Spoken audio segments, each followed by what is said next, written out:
Hey, soldiers, something big just happened, and it demonstrates the frustration and the desperation of the United States with regard to the loss of influence of the US dollar and loss of influence of our political power. Now, correspondingly, what we've seen here lately is the CIA director got on an airplane and made an unannounced visit to Saudi Arabia. Now, that is not unprecedented. He has done that before, but this conversation was a little different. And the visit comes at a time when there are increased tensions between the United States and Saudi Arabia. This visit comes on the heels of Mohammed bin Salman saying publicly he is not in the mood or the mode to please America anymore. So he got a visit from what is the equivalent of the United States' enforcer. All right. Now, before I go further, go ahead and hit subscribe. We're going to examine this issue. We're going to run through it, tell you what it means to you and your wallet. But I need you to hit subscribe and become a soldier of finance. I need you to do that because forces are being arrayed against you. And in this venue and platform, what we do is we delve into the intel of it and decide how to move based on what we are not being told by mainstream media, okay? We got to dig into this and parse out exactly what's going on. So hit subscribe because you're going to want to follow all of these details. Hit the bell icon to be updated whenever we drop a video or a report, as I like to say. Also, right now, just do it without hesitation. It'll cost you a millisecond. Hit the thumbs up. Help this video perpetuate throughout the YouTubes. Okay, tell the algorithm that you support this type of information flow. All right, let me know that you subscribed in the comments. Just drop me a line and I will salute you. Salute to all of the soldiers of finance. Now, look, have you ever seen The Godfather? I think it was actually The Godfather 2. Someone can correct me if I'm wrong. Where Tom Hagen, who is the family's consigliere, he is the guy that brings the soft skills, negotiation. You know, Tom Hagen, played by the great Robert Duvall. Tom Hagen, he was an attorney, okay? And he would go out and try to negotiate, and he would talk to you, try to convince you. And there's a famous little scene. It's more than a scene. It's like almost, a storyline within the story where they're trying to get this Hollywood producer to work with a particular individual that the family really likes, okay? The Corleone family. They really like this guy, and they're trying to get his career jump-started. And so Tom Hagen flies out to, I believe it was Las Vegas or Los Angeles, one of the two. And he meets with this big Hollywood producer, and he says, listen, it would mean a lot to us if you did this. Come and work with us. It'll be great. And the Hollywood producer... he just says no. Basically, he does what Mohammed bin Salman just did and said, it is not my desire to please you. He uses a lot more colorful language to express that thought.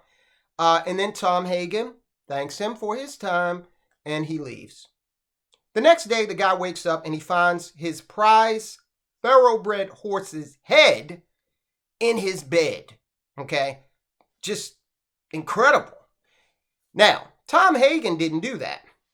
The equivalent of Tom Hagen in the United States government would be Anthony Blinken, the Secretary of State. They're going to bring diplomacy to bear. They're going to try to talk it out, But now when the CIA director just pops in on you, that's a big deal. And when he pops in on you, after you have mouthed off and said, it's not my desire to please you anymore. And we did a report on that. Then when he shows up, you should interpret that as him saying, it looks like you could use some democracy. And democracy is exactly what Saddam Hussein got when he started talking about oil sales denominated in Iraqi dinar. Now, a lot of things occurred in between that time and now, but Saddam Hussein is not among us anymore. Gaddafi, Muammar Gaddafi, the head of Libya. Now, I'm not saying that these were nice guys. I'm just telling you what happened, okay? Gaddafi at one point wanted to back oil sales in gold. And he wanted to put together an African Union, okay, that would have had some economic power. And a lot of things happened between then and now, but Gaddafi is not among us anymore. They got some democracy, a lethal dose. So, I don't know exactly what was said. I would love to be a fly on the wall in that meeting with CIA Director William Burns and Mohammed bin Salman to see what was actually said, but we will know what was said if we start to see a change in the behavior of the Saudi government, and in particular, Mohammed bin Salman.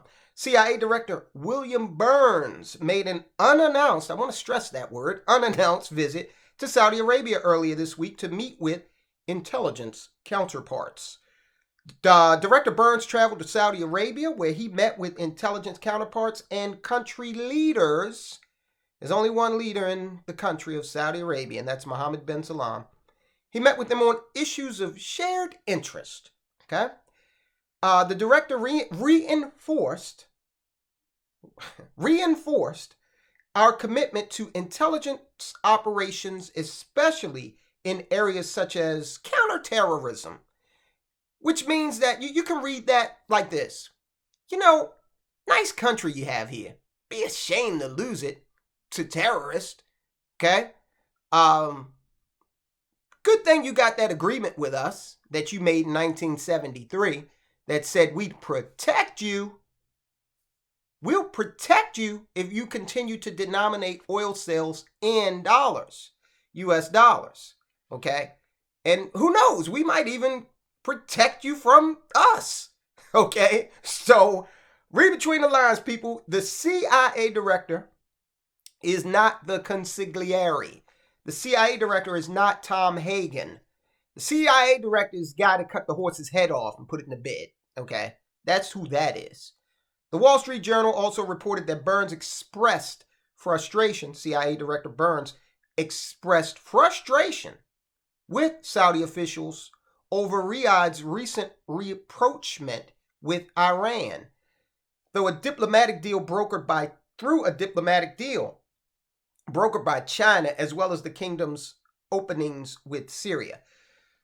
Ain't that something? So the United States is saying, look, you and Iran making peace is not in our best interest, especially if you're aligning with our adversary, China. Is this a prelude to something larger? Could we be seeing a conflict develop? Or could we be seeing the opening stages of regime change in Saudi Arabia?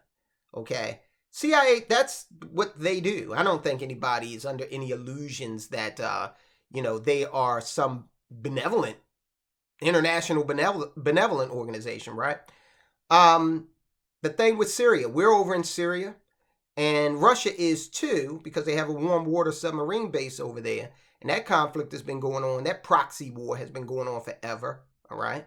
And as Saudi Arabia kind of cozies up to the Soviet/Syria alignment, it's presenting issues for the United States of America. So that's what's going on. I mean, it's just as simple as a nose on your face that the United States sent this. Can you imagine? Here at my house, people don't show up unannounced, okay? No, they don't do that because we might be here relaxing. We might not be here at all, okay? But can you imagine just the CIA director, you're a leader of some country, and the CIA director shows up unannounced. Like you're sitting there, you're Mohammed bin Salman, you're sitting there. I don't know what you're doing. You just got off of your solid gold toilet seat, and, maybe you're cleaning your teeth with your solid gold toothbrush. And who is it? It's William Burns. William Burns? The CIA director? Yes. Okay, so just think about that for a minute. You know what that's all about. So this thing is getting more and more interesting by the day, the way the United States is reacting. Remember also, when that deal started to come up between Saudi Arabia and Iran, the United States sent a ballistic nuclear submarine to the Arabian Gulf, surfaced, which is unprecedented because the U.S. Navy does not want anyone to know where these submarines are at any given time.